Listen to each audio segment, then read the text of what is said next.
صفات ہیں جس پر آپ کا گھر آباد، آپ کے بچے خوش، آپ کی بیوی خوش، بیوی کا خامند خوش، بہن بھائی خوش، ماں باپ خوش. جب برداشت نکل جاتی ہے تو سارا معاشرہ ایک آگ میں آ جاتا ہے، ایک آگ لگ جاتی ہے. اور میرے نبی نے فرمایا ایمان کیا ہے؟ صبر کرنا اور معاف کرنا. آپ کھانا کھا رہے ہیں، ایک طوائف گزری، تو اس نے آپ پر طنز کیا، کیسا نبی ہے جو اکیلے اکیلے روٹی کھاتا ہے، کسی کو پوچھتا ہی نہیں. آپ نے کہا آؤ بیٹھو تم بھی کھا لو، سامنے بٹھا لیا.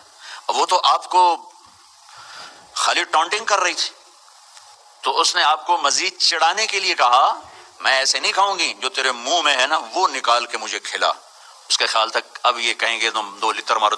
نبی کے اخلاق پہ قربان جاؤں. آپ نے کہا میں اپنے ہاتھوں سے اس کے منہ میں ڈال دوں. جو ہی اللہ کے نبی کا لقمہ اس کے اندر گیا، اس نے ساتھ ہی کلمہ پڑھ لیا، اور مکے کی سب سے حیا والی خواتین میں اس کا شمار ہونے لگا.